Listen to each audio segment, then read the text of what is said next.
Now, from WYDC TV, this is Big Fox News at 10. A slow vaccine rollout is leading to confusion and frustration from health officials and residents across the southern tier. Big Fox News COVID-19 specialist Amanda Decker is here with a look at the current situation as the state rolls out Phase 1B of the vaccination plan. Local health departments have been inundated with phone calls over the last 24 hours after Governor Cuomo announced on Friday that the state was moving into Phase 1B of the vaccination distribution plan. But the problem is the local health departments haven't received their doses of vaccine from the state yet, so they can't set up any clinics until that happens. In Steuben County and Chemung County, the health departments have been inundated with phone calls over the last day, and now they are asking people to please be patient. Officials expect to get the requested shipment of vaccines from the state anytime, possibly as soon as today. And once they receive those vaccines, clinics will be set up for community distribution. We'll let you know how to sign up for an appointment once that happens. And in Chemung County, you can call the COVID hotline at 607-873-1813 if you have any questions. Meantime, the microcluster zone designation battle rages on in Chemung County as we move into week 12 of being in the orange zone. Several restaurants in our area and in other microcluster zones around New York are defying orders and opening their establishments for indoor dining, but officials warn those owners could face fines for violating those restrictions. Now, those restrictions have caused frustration for local small business owners who say that their businesses are being hurt and the COVID-19 numbers don't make sense with the tightness of those restrictions. The Southern Tier region has the lowest test positivity rate of any region across New York, currently sitting at 4.57% for a 7-day average. Reporting for Big Fox News, I'm COVID-19 specialist Amanda Decker. The Moderna vaccine appears to give people at least a year's worth of protection from COVID-19. That's according to Tal Zaks, the biotechnology company's chief medical officer. Vaccines from Moderna and Pfizer were both granted emergency use authorization from the Food and Drug Administration. According to Zaks, Moderna will test to see if a third dose of the vaccine would result in longer protection. The 2 needed doses of the vaccine are given about a month apart. Since this is a new product, officials aren't sure how long it lasts. The maker of a popular coronavirus vaccine says similar technology could be used to tackle other dangerous viruses. On Monday, Moderna announced it will use its messenger RNA technology for experimental treatments of the seasonal flu, HIV, and the Nipah virus. The pharmaceutical company believes its mRNA technology could help treat viruses that have, quote, eluded traditional vaccine efforts. Human trials on Moderna's flu vaccines are expected to begin later this year. The company also plans to begin clinical trials for 2 experimental vaccines against HIV also later this year. With just over a week left to go on the job, President Trump traveling to Texas to mark more than 400 miles of border wall being built under his watch. But his attempt at a victory lap is being overshadowed by efforts on Capitol Hill to impeach him. Ray Bogan has the latest. President Trump is on his way out of Washington, but it's only for the day, not forever, like a number of lawmakers in Congress want. On the impeachment, it's really a continuation of the greatest witch hunt in the history of politics. It's ridiculous. I think it's causing tremendous danger to our country, and it's causing tremendous anger. I want no violence. Democrats in the House of Representatives are laser focused on removing him from office. The House chaplain prayed for lawmakers ahead of the effort. Save us from ourselves. The House is expected to vote on a 25th Amendment resolution tonight and an impeachment article tomorrow. The article text is blunt yet still stings. It reads, quote, everyone involved in this assault must be held accountable, beginning with the man most responsible for it, President Donald Trump. Once the president is impeached, 67 senators must vote to convict and remove him. Democrat Joe Manchin says that number will be hard to reach. There's no rush to do this impeachment now. We can do it later if they think it's necessary. House Minority Leader Kevin McCarthy told Republicans President Trump accepts some responsibility for the Capitol attack. McCarthy wrote a letter to his fellow Republicans saying impeachment will further divide the nation and offered alternatives, including censuring the president and creating a commission to investigate the attack. Rhetoric has real consequences. Because of the Senate's schedule, a trial to remove the president wouldn't happen until after he's left office. In Washington, Ray Bogan, Fox News. Less than a week after supporters of President Donald Trump attempted a coup on the U.S. Capitol, an internal FBI bulletin warns armed protests are being planned nationwide. John Lawrence reports. Tensions high after last Wednesday's domestic terror attack in Washington, D.C. 5 people died and others were injured in the siege, and an FBI bulletin obtained by CNN warns armed protests could erupt at all 50 state capitals and Washington, D.C. in the days leading up to Inauguration Day. Based on my deep experience working with these people, they are not prone to exaggeration and hyperbole. Federal, state, and local law enforcement officials are increasing security and preparing for any violence. They're going through and following up in some of these chat rooms and some of these places where extremists tend to coalesce. D.C.'s mayor is also advising people to stay away from President-elect Joe Biden's inauguration. Our goals right now are to encourage Americans to participate virtually and to protect the District of Columbia from a repeat of the violent insurrection experienced at the Capitol. While Biden says he's not afraid to be sworn in as president in the traditional location outside the U.S. Capitol, experts say extra precautions are necessary. You can see him through plexiglass, bulletproof plexiglass, but he has to be behind something that's protective. I'm John Lawrence reporting. The Transportation Security Administration is on high alert at Washington's 3 airports leading up to Inauguration Day. TSA says there will be additional law enforcement and canine presence at Reagan National, Washington Dulles, and at BWI. This comes amid threats of violence ahead of President-elect Joe Biden's inauguration on January 20th. Security has been heightened since last week's attack on the Capitol. At Reagan National Airport, CNN has observed Capitol Police and tactical armored police vehicles, which is considered rare at the airport. Sidelined a bit longer. The target return date for some winter sports in New York was supposed to be last week, but as Big Fox News' Matt Kleindens reports from Corning, it's now a moving target.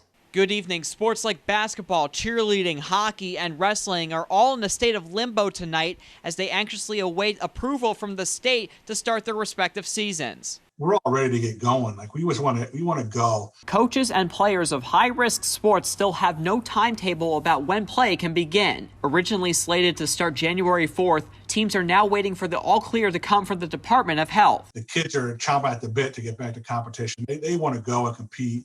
And our coaches, they're working with them. So it's all this hype about the game without ever having the promise of a game yet. Low-risk sports like swimming, bowling, and indoor track are allowed to resume competition, while the high-risk sports can only practice. Athletic Director Damian Sachs says it's tough knowing Corning's basketball team can't play, while teams in Pennsylvania can. So it makes it difficult to see someone 30 miles down the road being able to play basketball, and here we are 30 miles the other direction, and we're still not. Sachs remains hopeful that the state DOH and Governor Cuomo can give high-risk sports the okay to play. You give us the guidelines, and we'll follow and make it happen and get our kids into competition. Matt Kleindens, Big Fox WYDC, Corning. The so-called hottest show on Netflix is returning for a second season next week. Blown Away is a glass-blowing game show that features the Corning Museum of Glass. This season is introducing a new group of 10 glassmakers from all around the world, all competing for the title of Best in Glass. Rob Cassetti served as a guest judge and says there's a lot of pride seeing the enthusiasm of glassmaking being shown to an international audience. I think of it as one of the best team sports. And that athleticism, that excitement that you see at the Corning Museum of Glass is perfectly captured in Blown Away. The museum will host an exhibit of work made by the contestants during Season 2 on the day of its release. Season 2 will be available on Netflix on January 22nd. A 4-alarm fire is raging across a row of businesses in Yonkers, New York. Firefighters are battling flames in a strip mall. The strip mall contains dry cleaners, a computer repair company, a nail salon, laundromat, and an insurance office. It's unknown at this time what caused the fire. Fire officials have closed off the area and are asking drivers to stay away. A grocery store chain recalling thousands of containers of ice cream because they may have metal pieces in them. The Food and Drug Administration says Wise Markets has issued a recall for nearly 11,000 48-ounce containers of Wise quality cookies and cream ice cream. At least one customer has reported finding a piece of metal in their ice cream. The ice creams are sold in 197 stores in Pennsylvania, Maryland, Virginia, New Jersey, New York, Delaware, and West Virginia. Weiss is also recalling 502 3-gallon containers of Klein's vanilla dairy ice cream. Those were sold to one retail establishment in New York and has since been removed from sale. Still ahead tonight, as scientists learn more about the coronavirus, we are learning more about new guidelines to stay safe. Hear the latest from health experts on what they now know about how the virus spreads. Here's your local stock market update from Big Fox.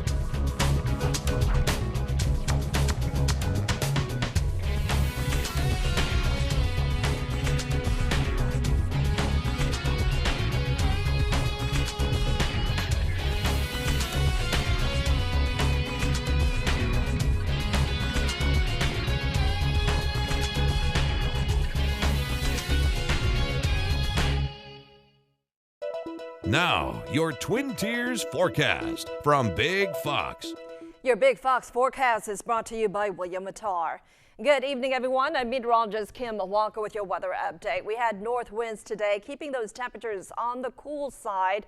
However, for the upcoming days, I'm expecting those temperatures to be rising, especially in the afternoon, of course. Winds right now are starting to shift. They're going to be coming from the west-southwest for your Wednesday and Thursday, and so that's going to result in a little bit warmer conditions for the second half of the week. So for tomorrow, as high pressure builds in, it's not going to be quite as warm as those south winds return. We're going to see some sunshine, which will help to boost those temperatures upward as well. So here's a look at your forecast. If you have to walk your furry friends outside, it's going to be quite cold tomorrow. We just can't escape that.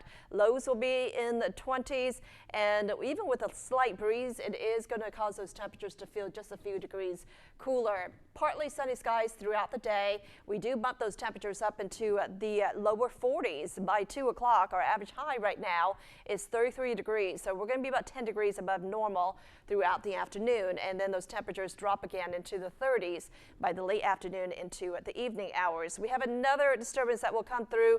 It is going to bring the possibility of some snow as we head into your Thursday, and there is the possibility of more snow and with some rain mixing in by the end of the week. So we have several systems coming our way. Putting our future radar into motion around 6, 7 o'clock in the morning, there could be a flurry or two, mostly cloudy conditions for the morning, and then giving way to a little bit of sunshine. By lunchtime, I think some of us will see some filtered sunshine, but then those clouds will start to increase again. Notice what happens overnight on Wednesday into Thursday. Snow showers start to show up, especially along the border of Pennsylvania. We are expecting a few snow showers, possibly from Elmira and points southward to Wanda, Mansfield. You could pick up a little bit of snow as well around 3 o'clock in the morning, and then it looks like that starts to taper off. But still, there could be a few flurries remaining in the early morning hours on Thursday. But throughout the afternoon, I'm expecting all that to dry out. And then we have another low pressure system that will take shape in the southeast, and it will start to push northward during the day on Friday. Out ahead of it, we are expecting warmer conditions, but then that colder air will start to move in, and so that will result in frozen precipitation Friday night into your Saturday. So it's going to turn cold again as we head into the weekend. So here's a look at your forecast tonight. We dive down into the 20s, highs tomorrow about 10 degrees above normal, 37 degrees in Perkinsville, 43 degrees in Corning, and your 7-day forecast calls for a warming trend through about Friday. Highs will be around 44 degrees, then we drop back down over the weekend. Only around 34 degrees the high on Sunday with mostly cloudy conditions. COVID-19 guidelines continuing to change. Health experts now explaining how the CDC's COVID-19 safety guidelines are changing given what scientists now know about how the virus spreads. What's changed about what we know about how coronavirus spreads? The virus that causes COVID-19 is a respiratory virus. Someone who has COVID-19 and is coughing or sneezing expels droplets. If you're close by and breathe in these droplets, or if the droplets land on your nose, your mouth, or your eyes, you could be infected with coronavirus. You could also contract COVID-19 if someone coughs or sneezes into their hand, then touches your hand, and then you touch your nose, your mouth, or your eyes. Over the last several months, scientific studies have shown that this coronavirus is also transmitted through aerosols. These are microscopic particles that people exhale just by breathing and speaking. These tiny aerosols can linger in the air, and if you breathe them in, they can transmit the virus too. This is why wearing a mask is so important. If someone is ill and doesn't know it, the mask helps to trap their droplets and prevent them from spreading in the air. The mask also protects those who aren't infected by stopping the droplets from entering their nose and mouth. Physical distancing is also important. 6 foot is a rule of thumb, with the exact precautions you follow depending on whether you're outdoors or indoors. Outdoors, there is very good air circulation that will quickly diffuse the virus particles. When you're outdoors, it should be safe to keep 6 feet away from others. Indoors, where there is less air circulation, microscopic aerosols could linger for longer in the air. People could be infected beyond the 6 foot distance, especially in poorly ventilated spaces if they're not wearing masks. That's why indoors, you should try to maintain at least a 10-foot distance and wear a mask at all times. Ventilation also helps, so open the windows and doors and run a fan. What about surfaces? In the beginning of the pandemic, everyone was worried about wiping down everything. There have not been documented cases of transmission through surfaces, so it's not necessary to wipe down groceries or wear gloves when opening the mail. However, it's still good practice to wash your hands often and use hand sanitizer after touching frequently used surfaces like door handles and faucets. This coronavirus is highly contagious. We need to keep up the measures that we know work to prevent its spread. Wear a mask, keep physical distancing, avoid indoor gatherings, and wash our hands. New data from the American Cancer Society shows deaths from cancer have declined at record rates in recent years, but there is concern about the impact of COVID-19 on those numbers in the future. Mandy Gaither has more in today's Health Minute. First, the good news. The death rate from cancer declined 2.4% among Americans from 2017 to 2018. That's a record drop, according to the American Cancer Society, which just released its latest data. In the 27 years of declining cancer mortality, we have not seen that substantial of a drop. The American Cancer Society's annual report shows more than 3 million deaths have been averted over those 27 years. The organization says that's because fewer people are smoking, cancers are being detected earlier, and treatments have advanced. But now there's a new concern when it comes to cancer rates and deaths, the impact of COVID-19. These effects will trickle in. They won't happen immediately, but so we're expecting to experience the secondary impact of the pandemic over the next decade in terms of cancer rates. Highlighting the need for continued cancer screenings despite the pandemic. And even though cancer death rates are down, there's still work to be done. For example, lung cancer, there's still a lot of opportunity because even though we're making progress right now, lung cancer still causes more deaths than breast, prostate, and colorectal cancers combined. And more than 80% of those deaths are related to smoking. Data from Edmunds shows Americans are shelling out more money than ever before on new cars, with prices soaring even in the middle of a pandemic. Mandy Gaither has a closer look at what's driving up the prices. New year, new car. If you're in the market for a new ride this year, you may pay more than ever, depending on what make and model you choose. The average price of a new vehicle is at a record high, surpassing $40,000 in 2020. Car research site Edmunds says prices are creeping up because Americans are making the switch from passenger cars to more expensive SUVs and pickup trucks. The trend is expected to continue. Edmunds says the average consumer borrowed more than $35,000 in the fourth quarter of 2020, and down payments on new cars, trucks, and SUVs topped $4,700, an all-time high. Edmunds says that's up more than 9% from 2019. Monthly car payments also rose to nearly $600. That's up nearly 2% over 2019. An analyst with Edmunds says the data shows people shopping for new cars right now are shielded from the economic shutdown caused by the pandemic. For Consumer Watch, I'm Mandy Gaither. A health drink made with natural caffeine and superfoods. That's what The Rock says makes his new energy drink superior to others on the market. Wrestler turned actor turned entrepreneur Dwayne Johnson is entering the energy drink business with ZOA. It'll be sold in 16-ounce cans and available nationwide in March. Now, this isn't Johnson's first beverage launch. In 2020, the Hollywood star launched Terramana Tequila, which quickly broke sales records. Staples is hoping their offer to buy Office Depot sticks this time. The company is proposing a $2.1 billion deal, all cash. It's not the first time the office supply giant has tried to buy its competitor. Back in 2015, the U.S. government squashed their prior merger agreement, saying it would give Staples too much control of the office supply retail market. At that point, the proposal was much higher, about $6.3 billion. The regulatory process to approve the deal could take about 6 months. There are glasses for reading, for driving, for outdoor activities, and now there's a new brand of high-tech glasses for people who hate having to change their eyewear for every situation. Jeannie Mose has the story. Inside of the North Kingstown Food Pantry, business is booming. We've been able to, with the help of the community, stay ahead of the curve. Hundreds of families in need get help here each month. It's all made possible by donations.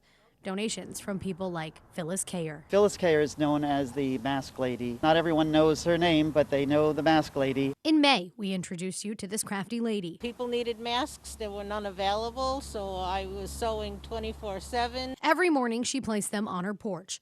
People in need could take one for free or give a $5 donation that would go to the food pantry. Because I know so many people are struggling. I can't make a profit off something horrible like this. She made about 3,000 masks in all, with donations totaling around $10,000, not to mention all of the time she donated to make it happen. It's just been one of the most inspirational stories for us here. The community stepped up for her too, thanking her for all she's done. Got flowers, gift cards to Amazon to buy elastic. She was also honored with a service award. They talk about heroes during all of this, and she truly is. But all good things come to an end. The Mask Lady will be forever known here at the food pantry. Phyllis has stopped making masks since there's plenty to go around. Despite devoting 10 months to making a difference, she says she's always eager to lend a helping hand. It's the little things that count, and if I can help anybody, I'm more than willing. We want to leave you with a smile and a tune tonight. An 81-year-old Italian man who went viral for serenading his sick wife back in November is now at a COVID care facility in northern Italy. And Stefano Bozzini is already serenading nurses, doctors, and fellow patients with his accordion. Staff at the facility says his music uplifts them. Some keep the doors of their rooms open to listen to it better. He became a viral sensation after serenading his sick wife from outside her hospital window. From our whole team, thank you for joining us. We hope you have a good night.